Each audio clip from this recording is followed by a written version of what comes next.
Hello, everyone. Sunil Sundaraj from In the Zone. Today, I'm honored to speak with Tim Capstraw, the Brooklyn Nets longtime color analyst. Thank you, Tim, so much for taking some time out to speak with me. I appreciate it. No problem at all. Hey, I wanted to ask you first, Tim, about the NBA. Said finish up with the bubble in Orlando. Said with several regular season games, the playoffs, and now with the NBA Finals underway between the Miami Heat and the Los Angeles Lakers. Just wanted to get your thoughts on that, about that.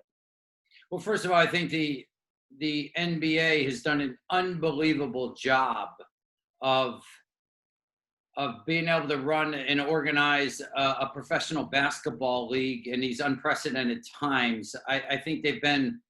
I thought they were a leader to our country as far as closing down things. Mm-hmm. And I think they're an example of how to open up things and the details involved. I couldn't be more prouder to be part of the organization, the Brooklyn Nets, but also the NBA. And it has been an unbelievable example to the rest of the country of how detailed and how no stone can go unturned. If you want to have success versus this pandemic, you've got to take care of every possible detail, and they've been able to do that. And I think they've also done a very good job with the production of the games, the competition, the camera angles, the social injustice messages that they're getting out there. I think all in all, it has been nothing short of a spectacular job done by the National Basketball Association. No, I agree, Tim. And I wanted to ask you, with the Brooklyn Nets, how they fared. I know that they didn't have their full complement of players, said with them down there in Orlando. Just wanted to get your feedback just on how the team, said performed down there, in Orlando. I thought they were terrific. I thought Jacques Vaughn did an unbelievable job. Great job. They played with great energy, passion. The ball movement, we saw the emergence of, we knew Karis LeVert would have to be a big player. Joe Harris, we know what he could do. Jared Allen, I thought, really benefited from it by being a focal point in the offense, also utilizing him in a little bit different ways. He was a passer off the elbows. He was able to do different things. All in all, really, really successful appearance by the Brooklyn Nets down in Orlando. So, Kyrie Irving, Kevin Durant, coming back healthy next season. Just wanted to get your opinion, said Tim, on just how do you think, the team, will do, said, healthy and, said with a full squad, coming back, next year. Couldn't be more excited. I think the entire all NBA fans are excited to see and watch what the Brooklyn Nets are going to be about all next year, whether it be Kevin Durant. I mean, coming back off the injury, he looks like he's going to be 100%. Kyrie Irving, his ability, his talent level, you mix that in with the emergence again of guys that have just developed within the organization. Joe Harris, Spencer Dinwiddie, Jared Allen, and it goes on.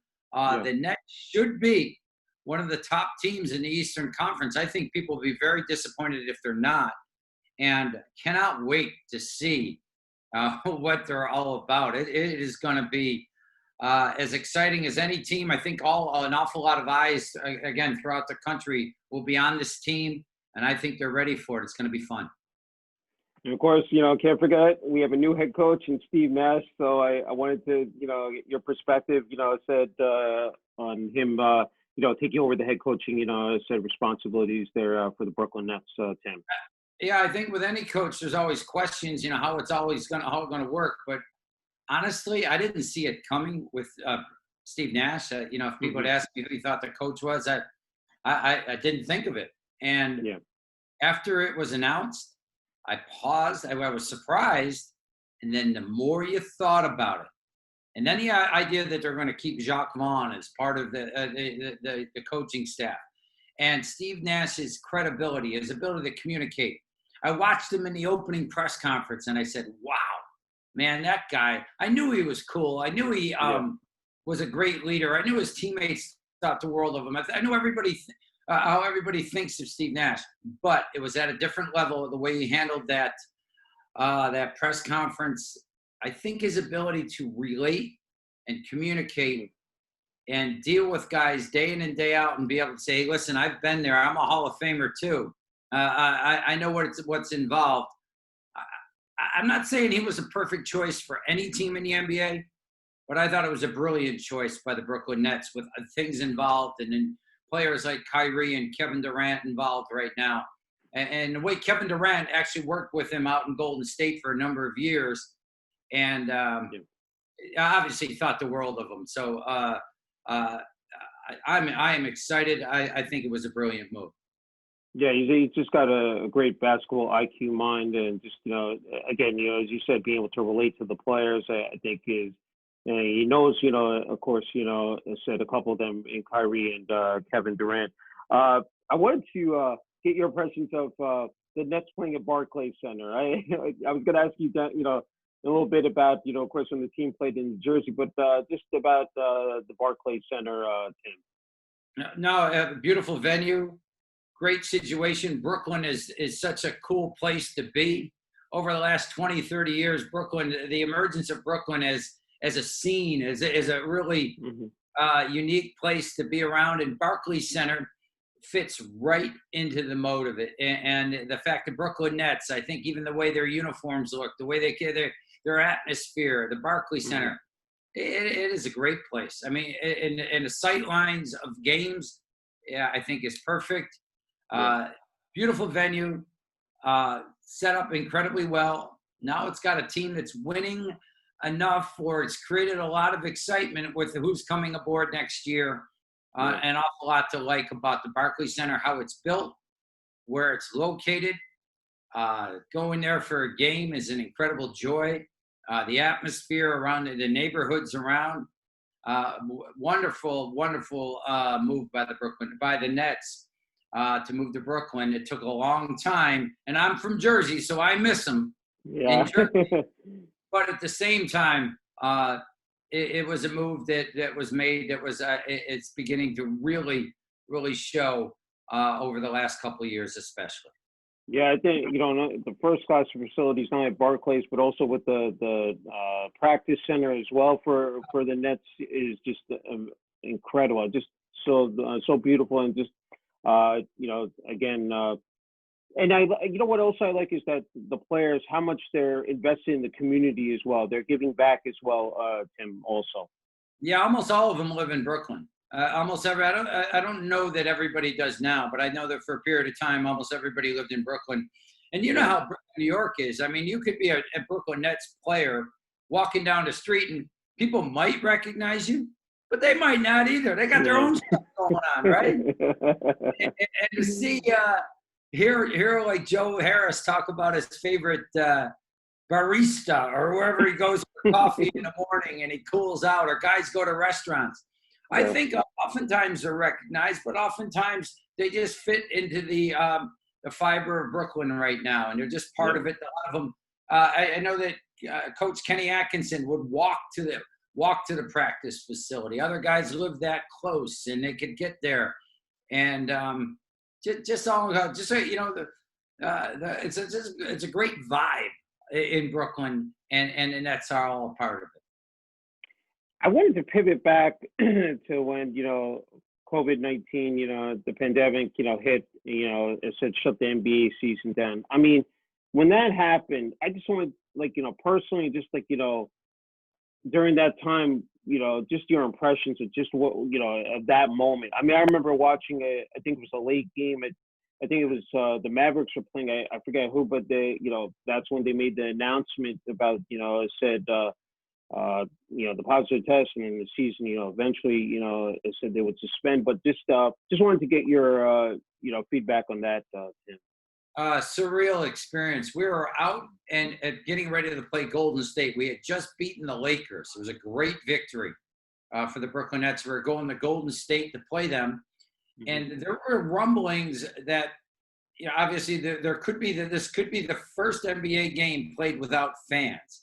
So I was thinking, I'm going to be broadcasting the game, and it's going to be interesting because players are going to be able to hear what I say, because there weren't going to be glass booths or anything like that. There weren't going to be fans.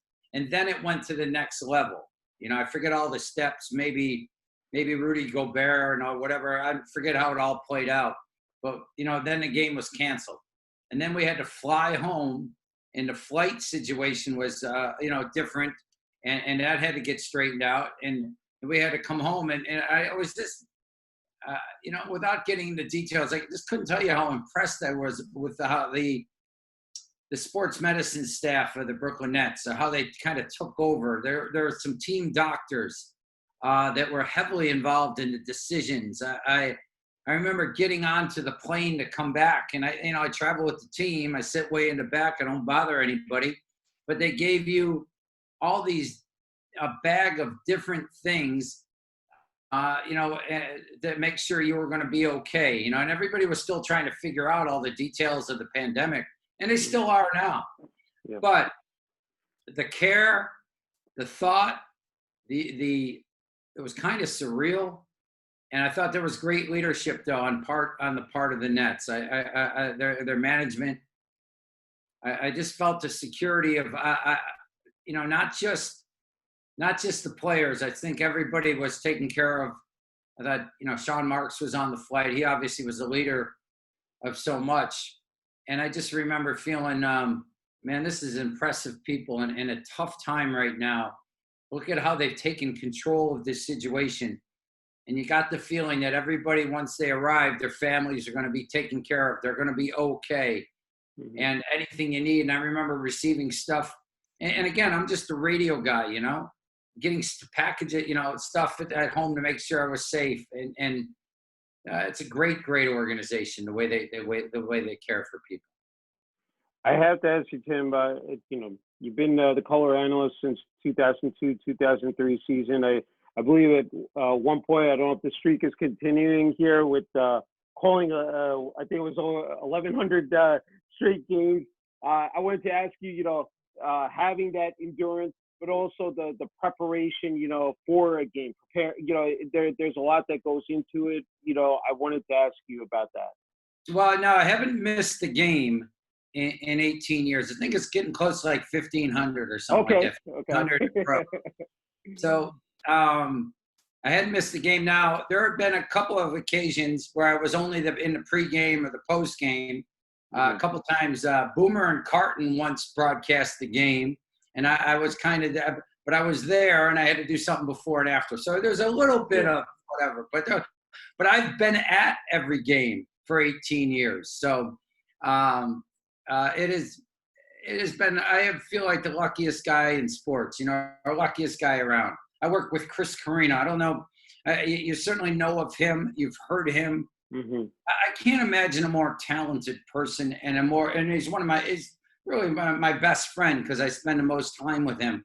Not because of that, because we are good friends and great friends. And I go to these ball games. I work with him as the play-by-play guy. He's kind of the star, you know. He kind of has to, on radio, play-by-play has to be the star. I'm kind of the secondary guy. It's really fun. You know what I mean? I can't lie to you. But I do prepare very hard, because you never know who's listening. Ian Eagle would always say that to me. You know something? There's going to be somebody turning on the radio for the first time tonight. Yeah. And they're going to get an impression of you. Every time you go on the air, it's always somebody new getting the first impression. Are you going to be good? Are you going to be on top of everything that's going on? Are you going to, you know, provide the information? The preparation is important. But I will say that because it's the NBA, and if you're following the NBA closely, it's not like grueling, the preparation, because you're on top of it. You know the players, but you want to go to that next level, because always something comes up during the game. So oftentimes relationships with the coaches can be helpful as far as information. And again, just having the rhythm and chemistry with the play-by-play guy, at times making it entertaining, at the same time as informative. You want to make sure you're having some fun sometimes. If it's the second quarter of a game, you don't necessarily have to be grinding it out about every detail. And you gotta consider the listener. That's what Marty Glickman used to teach all the Fordham instructors. I wasn't a Fordham guy, but I've been around Chris so long that I consider the listener. So late in the game, I understand it's probably not my time to be yapping because Chris Carino is building the drama. But in the second quarter, if I'm telling a joke or fooling around, well, that's okay. And I don't know, just really lucky, really fortunate. It's a beautiful job and luckiest guy in the world having it. That's great. You know, I wanted to ask you about when the team was in New Jersey, you know, playing, you know, of course, in East Rutherford at Continental Airlines and, you know, Izod Center, and then, of course, at Prudential Center in Newark. As you said, you're a Jersey guy. I just wanted to ask you about that, you know, when they were in the New Jersey Nets in those times, Tim. Well, listen, I thought it was great. I mean, the first year I was worked for the Brooklyn Nets, they went to the finals. It was the second year in a row. They lost to San Antonio in 6. Yeah. Listen, I couldn't believe that. Listen, the Izod Center was rocking during those times. Jason Kidd era, I thought was really special for a window of about 3 years right there. That was about as special as it gets. There was a chemistry. There was you know, maybe a little longer than that, to tell you the truth, maybe 4 or 5 years. And then Vince Carter coming in also. Yeah.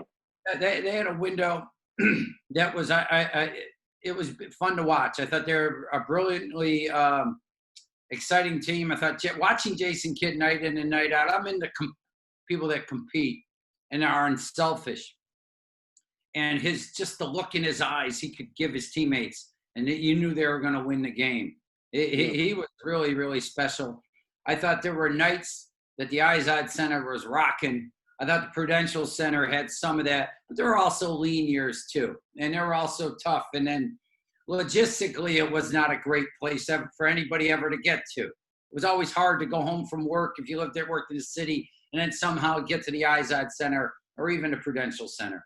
So I understand the move, but there were some, I know there were lean years, but I tend to dwell on those great times of watching Jason Kidd lead a fast break and Kenyon Martin filling behind, or Kerry Kidd, or Richard Jefferson, who's still in the Nets right now, filling the lane and dunking, and then the way they could guard people. Kenyon Martin just getting into people and his toughness.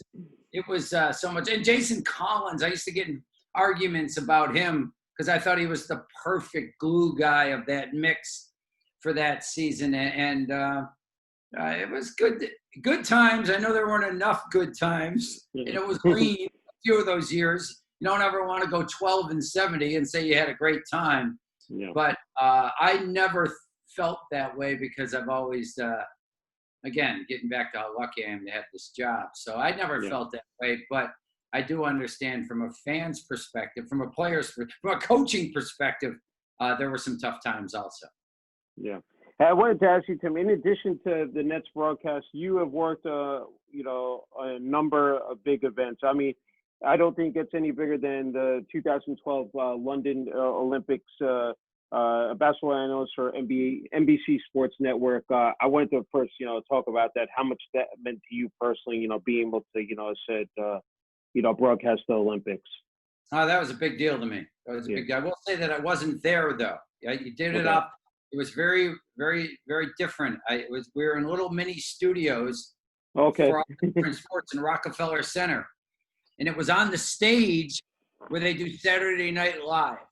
So I thought that was even cool. You know, they had all these little mini booths, and you would be calling a game. You know, like you just finished Australia versus Spain, and you know, like doing the game with the play-by-play guy. You'd walk down and you'd see somebody doing fencing. You'd see another guy doing ice hockey. You'd see different, and it was wild. Every little booth had a different game or different sport going on. So, I mean, some of the broadcasters go there, but you see that a little bit more now, more remote stuff going on, and but that was a real big thrill for me to be asked to do that. And it was a big treat. You know, I've also been able. The NBA TV has been very good to me over the years. Me and Chris Carino do the do these global games where the teams play, throughout the world, during the regular season, whether it be in Mexico or Europe or wherever. People all think I'm there, but I'm not. I'm in Sea Caucus, but we get the opportunity to broadcast maybe 5 or 6 of those games on TV each year. So it's nice to mix that up. And I also like to, I sprinkle in some college games along the way. But all in all, just good stuff, really enjoyable. Yeah, that's what I was going to ask you, Tim, is that, in addition, to Olympics, of course, the FIBA, EuroLeague, as well as the NBA Summer League. So how, if you could just talk about how those experiences also have, helped you along the way, just like, just being able to, participate and just be a part of that. Can you talk about that? Yeah, again, a real treat, to be part of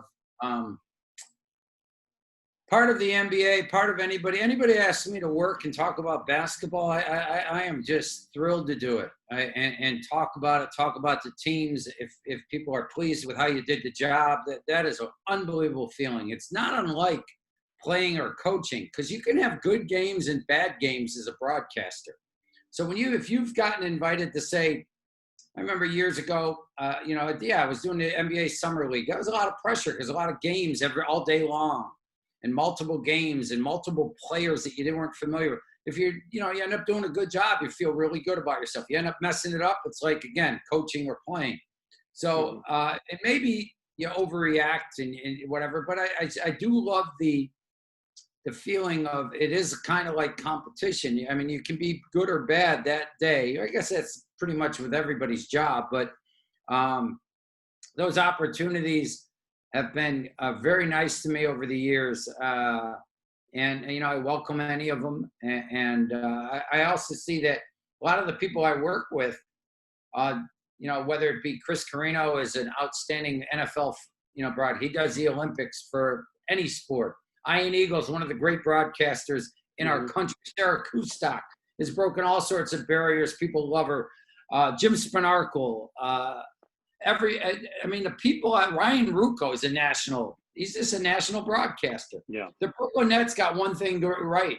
I think they crushed the broadcasting area, whether again, the Yes Network.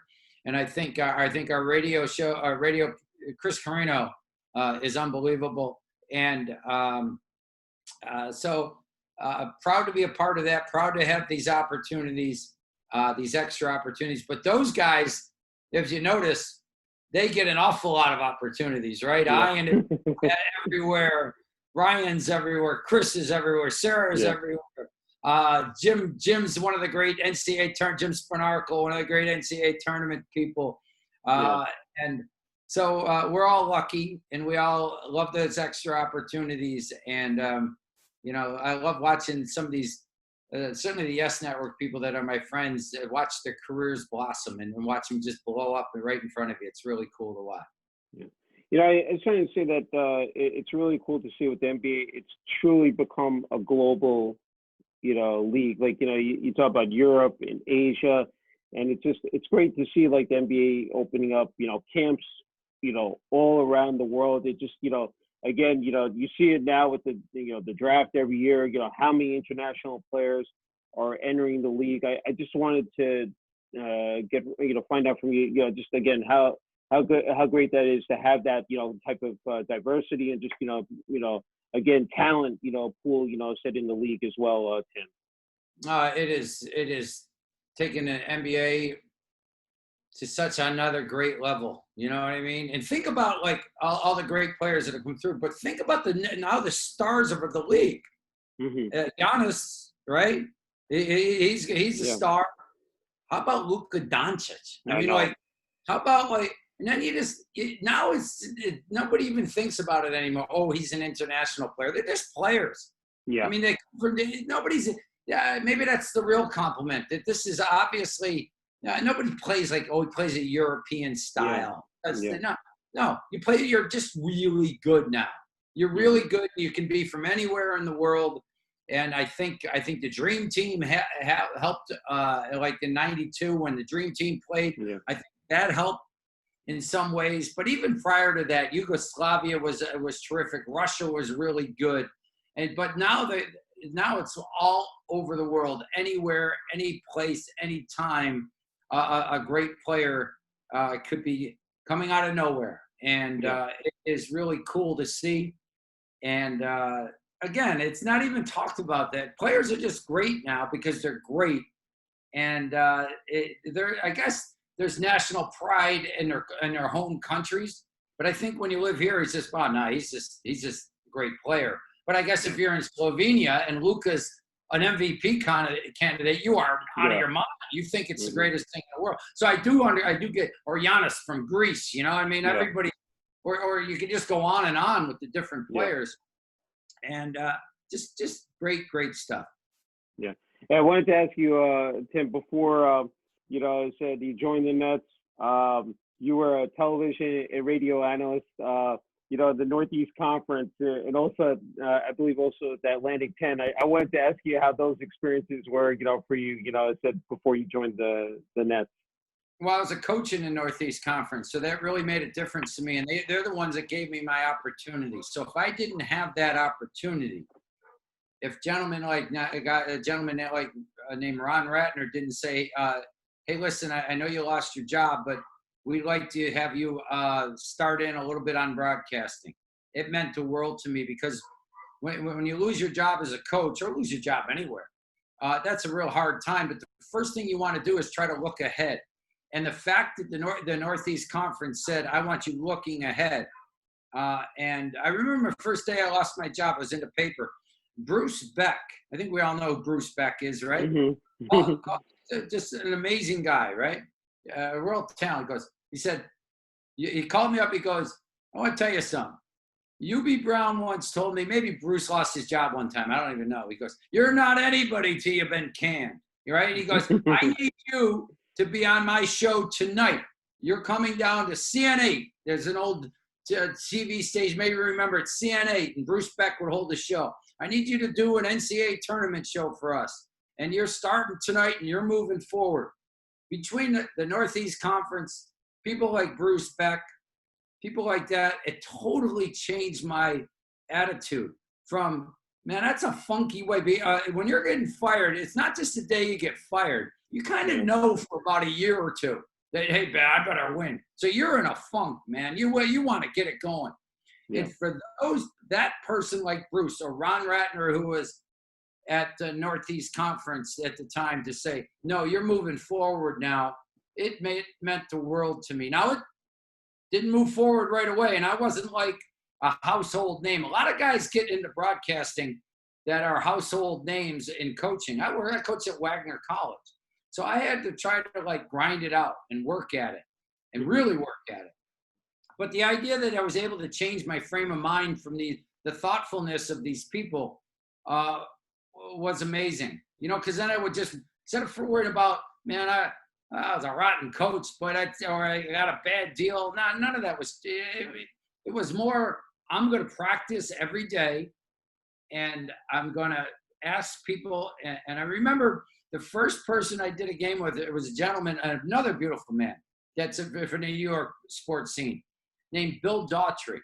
Mm-hmm. Bill Daughtry used to do talk shows, right? But he also did games. And I was so enthusiastic about wanting to do it.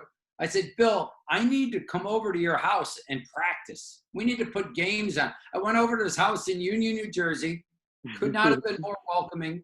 And, got my feet wet. Because here's the thing on anything. You want to act like you're a natural. Nobody's a natural at anything.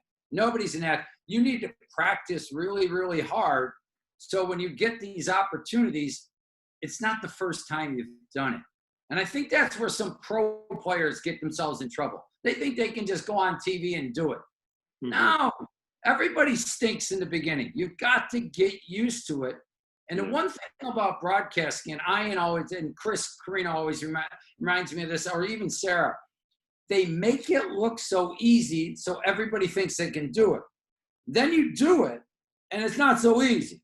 So, again, I was able to get an awful lot of nice, kind people that gave me support.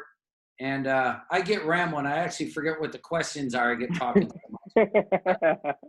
But no, so the Northeast Conference and getting started in the Atlantic 10. Yeah. and being able to do those games. Without those games, see, when you're trying to get a broadcasting job, you have to have a reel, right? A highlight reel. Or now you just do links. I used to have to make videos and all that. Yeah. And you got to prove to people that you can do the job, and that's the only way you can do it. And you can't. And really, in life, what does everybody want? They want a shot. They want a chance. Mm-hmm. And these people were able to give me a chance, and I'm so grateful for it. And not forgetting you did work for CBS Sports Network, MSG Varsity. So I'm sure, it said building up that portfolio really helped you out, So something, in the beginning, especially, or even now, I want to do games to get better, to improve, to work at it. So, there's no, I want a job every day if I can get one. You know what I mean? But you don't, I don't know. I'm just lucky to have the opportunities again, because I was not a big name coach. I was one of those people where, preparation met opportunity, and I got lucky. And because I prepared hard, but I got some very good lucky breaks, and things opened up at the Nets at a strange time. Kelly Shapuka had moved to TV. They didn't really have a radio guy. Chris Carino was on a honeymoon, and he was getting married that summer, so he was a little distracted. They weren't hiring people. And I had to go in for a job interview for the Brooklyn Nets with Lou Lamoriello, who is just generally regarded as maybe one of the great management people to ever be in any sport at any time. And I was incredibly intimidated. But remember, that was the time Lou Lamoriello ran not only the Devils, but the Nets at the same time. So that was a great experience also. So I'm very grateful to him I remember preparing for this interview for probably a couple of weeks. I want to be ready for Lou Lamoriello. He could really roast me up this interview, and it wasn't like that at all. He goes, he kind of looked at me and goes, "Oh yeah, you basketball people are all full of baloney, so you'll probably be pretty good, and all that." And he goes, "Let's go watch hockey." So we went and watched his hockey practice. It was great. So I got all prepared, and it wasn't that big of a deal. That's great. I wanted to ask you, one of the accolades you earned was back in 2000, the Metropolitan Basketball Writers Good Guy Award. I wanted to ask you about that, Tim. What that meant to you. When you lose a lot, people really like you. You know what I mean? Because when you're not beating people, you ever notice that? Everybody that wins all the time, everybody thinks they're jerks, right? You lose a lot, you make a lot of friends. So anyways, I don't know. I just, so that's kind of probably where it was. It was a little bit to do with that. I think a little bit people knew I was probably going to get canned. It was kind of maybe a sympathy award at the time. But, I pride myself in being a good guy, but that was, I don't know. I don't know if I needed an award for that, but I did see some of the other people that are involved in that, or some of my favorite that have received that award, are some of the coolest people I've ever known. So I'm proud to be a part of that group. So maybe not a good coach, good guy, trying to be a good broadcaster, and I'll take the award. Hey, you graduated from Wagner College. I mean, to become said the youngest head coach, not only in basketball, also I think baseball as well. Is that correct, Tim?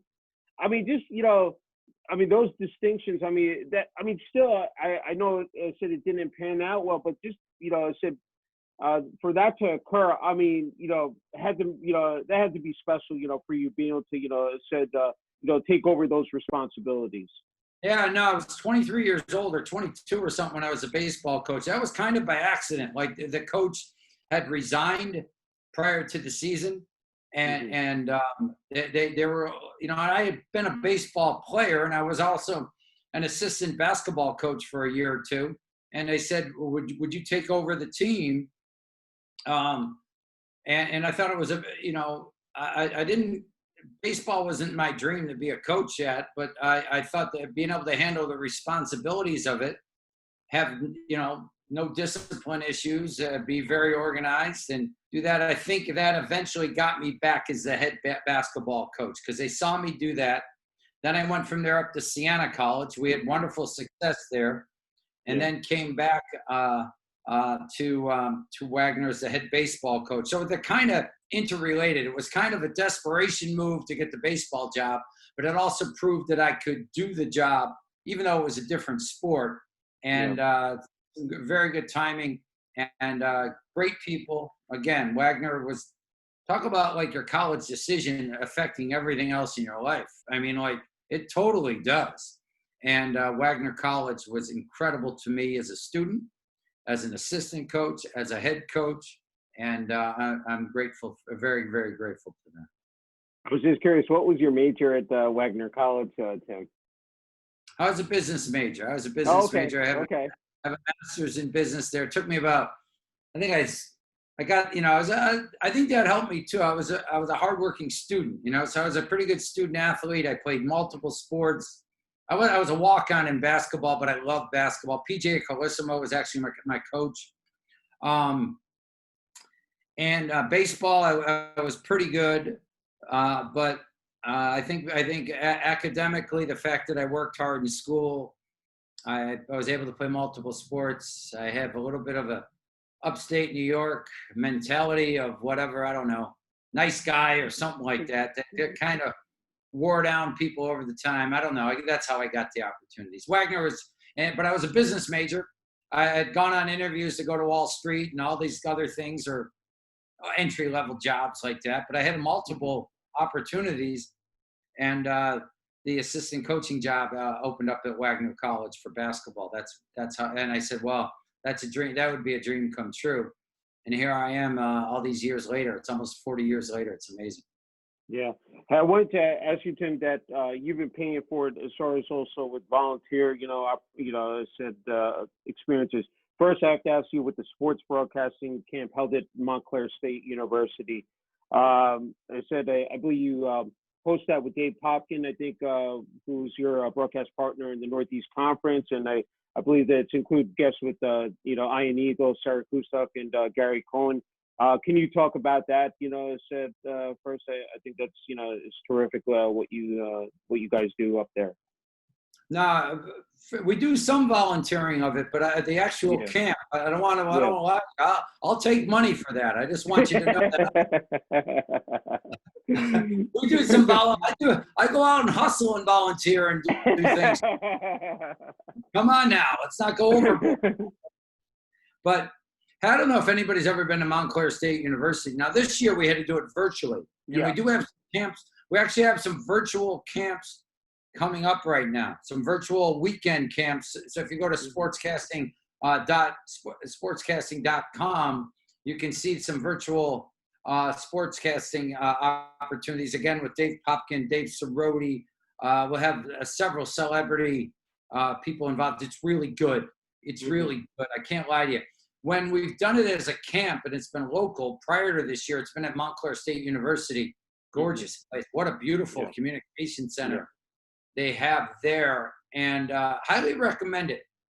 Highly recommend it. There's a lot of kids that want to be sports broadcasters. There's other ones that want to be talk show. But everybody needs to be able to speak well. And kids don't get to do that as much anymore. They're not on the phone. They don't have to get up in front of class. They text, they do this or that. Being able to communicate in front of people is an enormous skill. I think we make it fun. It's enjoyable. And the kids get a lot out of it. I've seen a number of students come in very raw on their ability to talk in front of people. And then by the end of the week, have a lot of reps, a lot of correction, a lot of communicate, a lot of stopping. No, you got to be slower. You got to be louder. You got to speak with confidence. You got to have an edge to you. And by the end of the week, I think we do wonders for them, for their broadcasting skills, but really for their overall personal skills. It's really good. Especially Dave Popkin, Craig D'Amico, some really talented people are heavily involved in it. And I kind of ride along and try to help. And but really good stuff, but not volunteer, not volunteer. I'm that nice. Okay. Another thing is Tim Capstraw basketball camp on I believe the Wayne Police Athletic League. Can you talk? I believe it's 20th or 21st year doing that, Tim. Yeah, no, I love it. Love it. We got 6 weeks during the summer. Really enjoyable. It's for all levels of ability. It can start as young as 7 years old.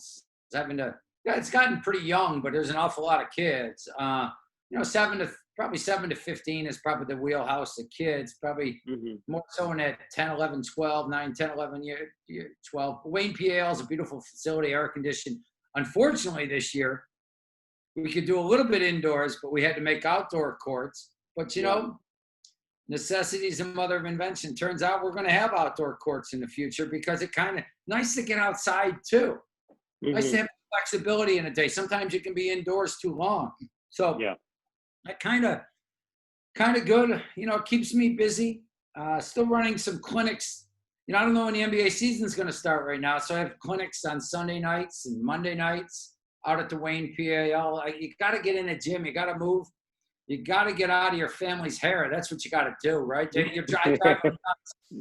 I drive around, so I need to get out, get in a gym, teach a few kids, keep it, and all the things. I think the big key is, try to get a lot of kids involved.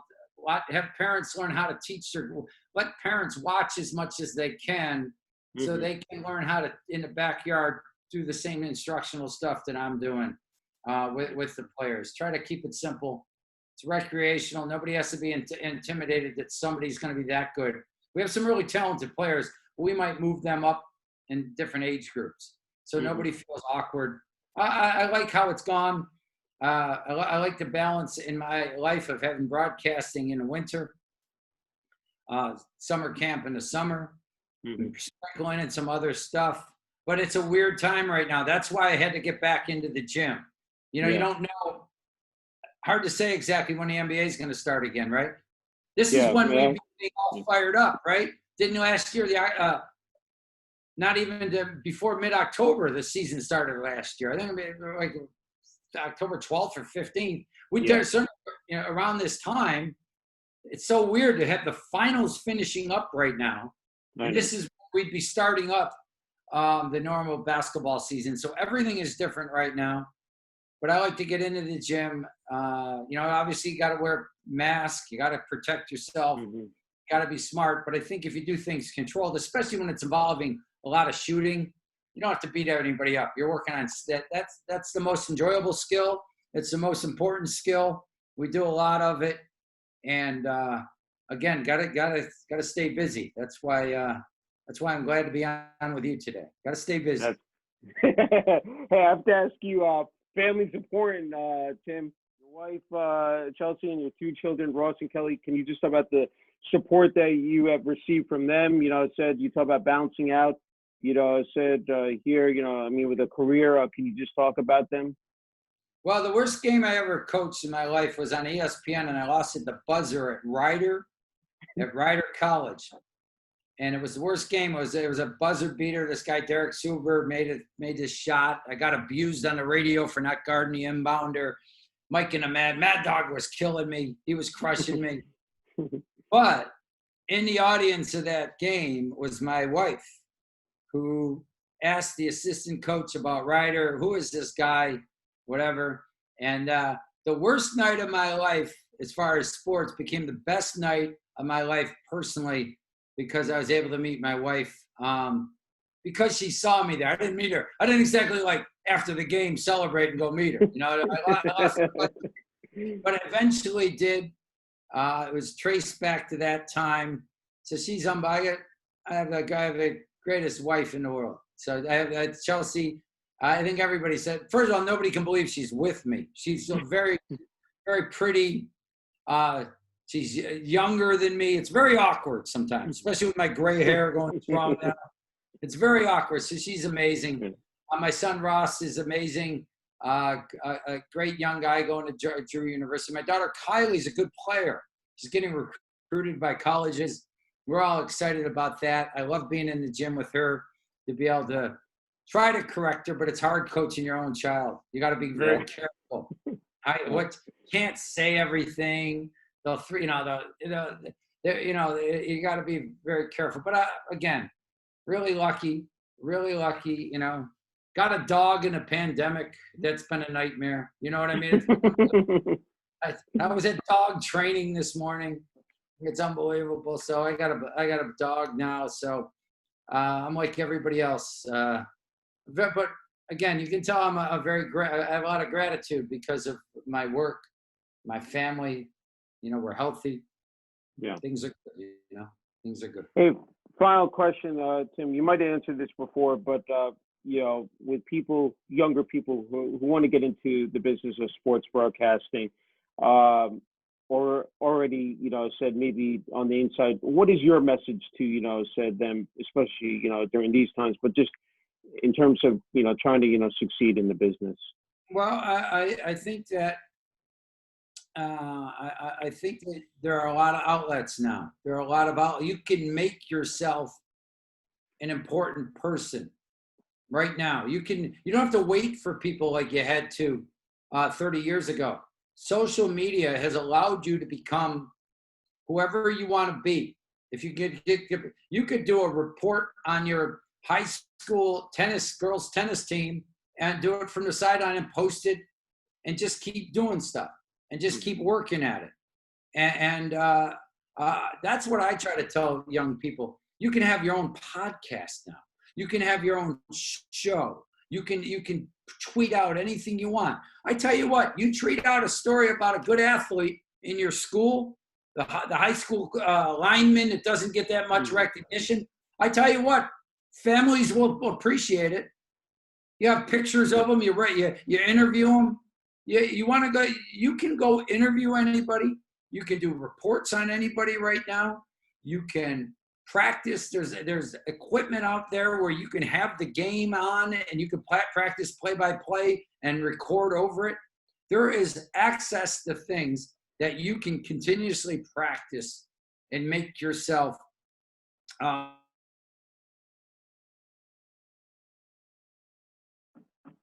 if it's something you really, really enjoy and that's what you want to do. And then like everything else, you better work really hard at it and then study the people that you think are really good at it. Study people, but do it. Volunteer. Have your own, make it West Orange High School Athlete of the Week, whatever you want. And just interview the person or have them on or do a stand-up in front of where they're playing.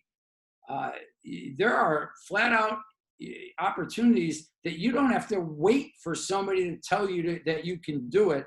You have the power to do it yourself.